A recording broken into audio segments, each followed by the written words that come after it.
ada kata-kata seperti ini. Seorang pengamat militer pasti orang yang tidak pernah ikut perang. Dia ngamatin aja. Ya. Tapi seorang yang pernah perang dan tugas dalam perang, dia tidak mau jadi pengamat militer. Karena di dalam perang, ini Edi Wibowo cerita, anak kecil bisa bawa granat. Ya nggak bisa diduga. Anak kecil bisa bawa granat. Oh udah perang gitu. Kalau anak kecil bawa granat, bisa enggak langsung ngomong Komnas HAM? Iya. Nggak bisa. Susah. Dalam perang seperti itu. Kan ada Komnas HAM ya. Wah ini pelanggaran Komnas HAM ini. Gini. Anak kecil. Tetapi kalau anak kecil bawa granat gimana? Nggak bisa. Nah, enggak tahu lah. Ya. Ya mereka yang militer langsung jawab dong. Ya. Perang itu seperti itu. Itu Edi Wibowo cerita. Perang itu jadi benar-benar nggak bisa ditebak, diprediksi. Kalau Edi Wibowo ngomong perang itu penting kita selamat dulu. Nomor 1. Hukum. Nah kan pernah ada orang Kopassus ngomong sama saya. Hukum nomor 2, nomor 1 selamat dulu. Karena dalam perang itu peluru tidak bisa dikatakan, pelanggaran HAM ya, nggak bisa. Peluru udah jalan ini stop, nggak bisa. Ngerti maksudnya? Ngerti Pak. Kalau udah peluru ditembakkan langsung ngomong hukum HAM ya, nggak bisa. Langsung bablas sudah, betul? Betul. Hah? Betul. Makanya saya katakan, kayak pengamat bola, kan dia bukan pesepak bola, ya. Hanya teriak-teriak gini. Coba dia di pesepak bola, nggak mau jadi pengamat bola. Kan sering pengamat ngomong, wah bodoh itu dia harusnya gini, tendang sini ini. Yang jadi pelakunya, lo coba aja sendiri.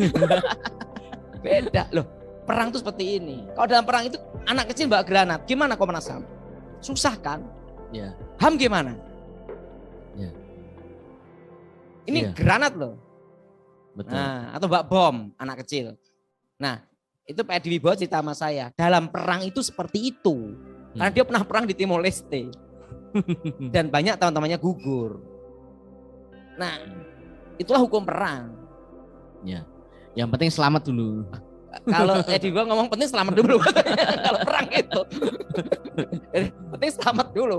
Karena dibunuh atau membunuh. Perang seperti itu. Perang itu brutal. Ya. Nah, makanya Pak Edi Wibowo ngomong, pokok kamu ditanya tentang hukum HAM atau ngamati ya enggak usah. Kenapa? Kan kamu pernah ikut saya, jadi ketahu sendiri kan. Ya. Makanya saya enggak mau ngamatin apa, enggak mau dah. Kenapa? Karena dia cerita sama saya, perang itu brutal. Brutal. Dan ingat, kan gini ya, ada satu hal yang harus kita cermati, kita belajar, namanya itu, kan saya pernah ikut Edi Wibowo ya, perintah komando. Perintah komando. Perintah ya. Kalau beliau ngasih perintah A, sampai ini bawah A. Ya. Ya. Nah, B sampai bawah B. Terjun jurang, terjun. Loh, benar. Jalur komando seperti itu. Ya. Nggak boleh menolak. Merah. Misalnya ngomong, ini warna apa? Semua sama, seragam. Nah, itulah militer. Ya. Tidak boleh pimpinan A mengorbankan anak buah. Seorang pemimpin bertanggung jawab untuk dirinya dan untuk anak buahnya. Makanya kalau dalam pengadilan militer, komandannya dulu yang ini, karena yang bertanggung jawab, yang megang komando. Nah itu. Ya Pak. Makanya pada waktu saya tugas dulu, udah dikasih aturan sama Edi Wibowo, Jenderal Edi Wibowo. A. Jadi kita enggak boleh berpikir, enggak boleh bertanya. Pokoknya ini perintah, jalankan, selesaikan. Ya. Tahunnya selesai. Itu prinsipnya Pak ya.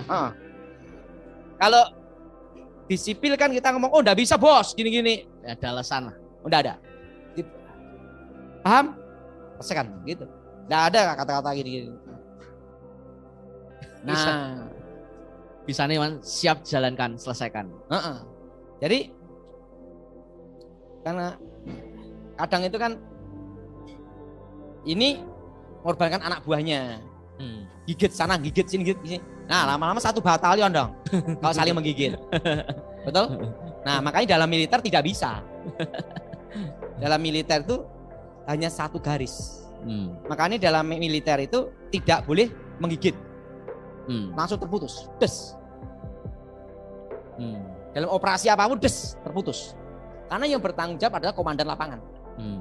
Istilahnya nggak boleh cokot-cokotan lah, Pak. Kalau saling menggigit sana, gigit sini, lah bisa berapa regu, kena semua, merambat kemana-mana itu. Enggak. Jadi hebatnya tuh pada waktu saya ikut Edi Wibowo kan dia ngomong, yang bertanggung jawab saya dalam operasi ini. Ini perintah dari saya dan ini adalah tugas yang harus kalian lakukan. Ya. Dan dalam tugas ini saya yang bertanggung jawab. Ya. Nah, Edi Wibowo selalu gitu. Jadi waktu kita menjalankan tugas itu, urusan apapun itu urusannya Edi Wibowo.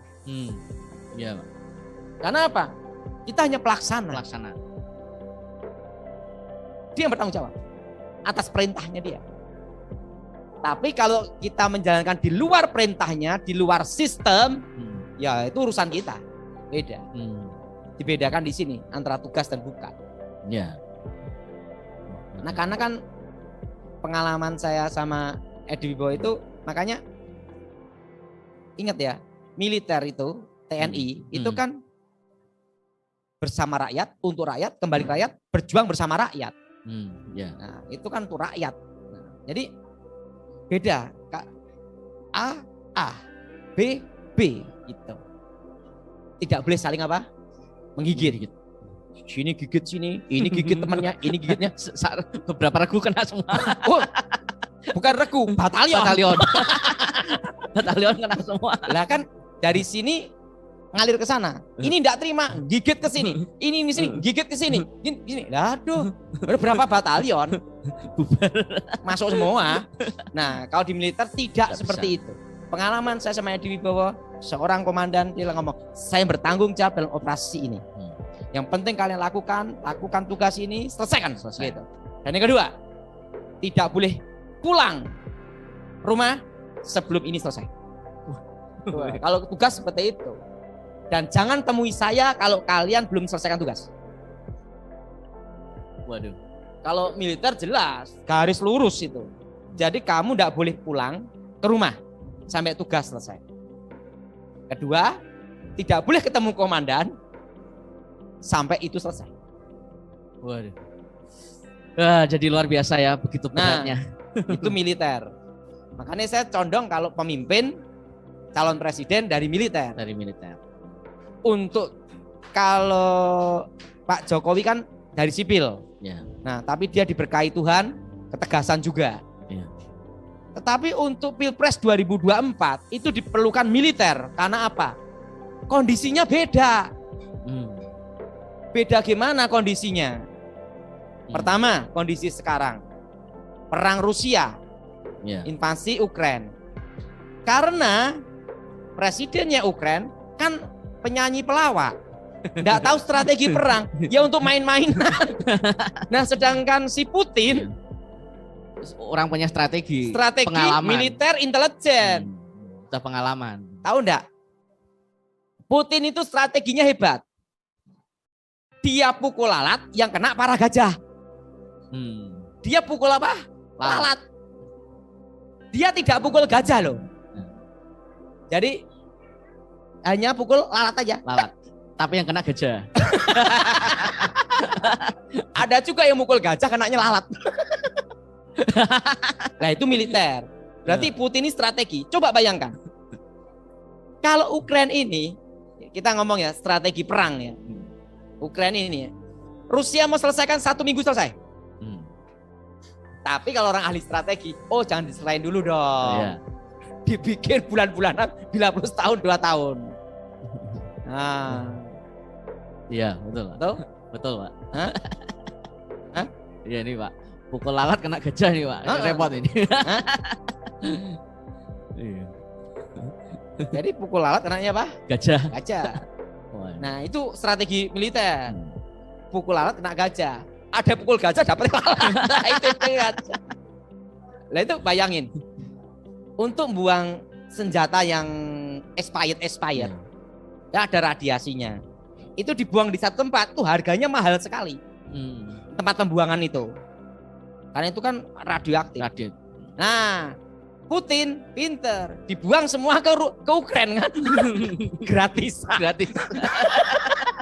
Itu kan kalau ada otak pinter kita bisa. Lah sedangkan Ukraina presidennya kan bukan strategi. Nah, apalagi sekarang Cina, Taiwan, betul enggak? Nah, jadi kita harus gimana? Nah, Capres 2024 tuh saya lebih suka militer ya. Tapi tergantung Tuhan. Kalau Tuhan ngomong sipil gimana lagi? Itu urusan Tuhan yang terbaik. Nah, tapi ini saya beritahu itu aja. Kemarin juga ngomong Capres. Kalau Cawapres saya beritahu 2. Gibran sama Pak Jokowi kalau Pak Jokowi berkenan. Ya itu kan masih boleh Pak ya. Boleh. Ya enggak tahu hukumnya gimana. Karena untuk ngelanjutin programnya Pak Jokowi. Ya, tapi itu perlu kerendahan hati. Jadi cara berpikir kan beda gitu loh. Karena tahun ini sipil oke ya, presiden.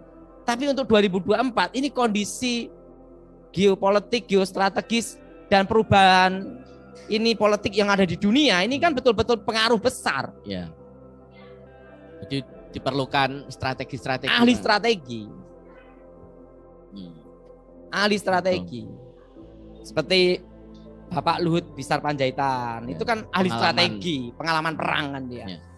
Dari Gultor kan. Nah, jadi cara berpikir kan beda ya. Betul. Dan mental juga beda. Betul. Nah, iya Pak. Oke, lagi.